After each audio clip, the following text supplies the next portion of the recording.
ঢেউয়ের সঙ্গে কুয়াকাটা সৈকতে ভেসে আসছে সামুদ্রিক কচ্ছপ, কখনো মৃত্যু আবার কখনো আহত, তবে অধিকাংশের শরীরই স্পষ্ট আঘাতের চিহ্ন।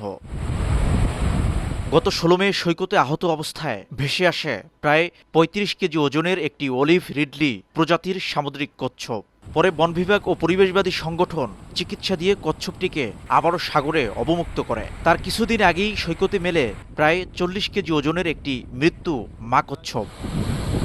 ডলফিন ও কচ্ছপ রক্ষা কমিটির তথ্য বলছে, শুধু চলতি মাসেই কুয়াকাটা উপকূলে ভেসে এসেছে অন্তত ৮টি মৃত্যু কচ্ছপ। জীবিত উদ্ধার হয় আরও ২টি।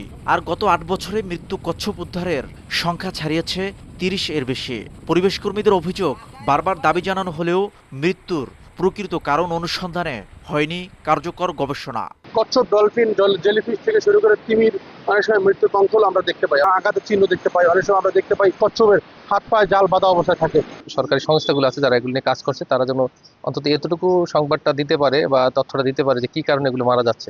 বিশেষজ্ঞদের মতে, অবৈধ ট্রোলিং জাল, গভীর সমুদ্রে ব্যবহৃত টোন জাল, প্লাস্টিক ও মাইক্রোপ্লাস্টিক দূষণ, এসব কারণেই প্রাণ হারাচ্ছে সামুদ্রিক প্রাণী। উপকূলের এই জায়গাটা হচ্ছে মাছ এবং অন্যান্য প্রাণীর জন্য একটা ব্রিডিং এবং নার্সিং গ্রাউন্ড হিসেবে আসলে বিবেচনা করা হয়। সুতরাং এই উপকূলের এই জায়গাগুলোতে যে জায়গায় ট্রলিং দিয়ে মাছ ধরা নিষেধ, এইটাকে যেমন নিষিদ্ধ রাখতে হবে, তার পাশাপাশি আমাদের যেই জেলেরা রয়েছেন তাদের আসলে এই সচেতনতাটা দরকার।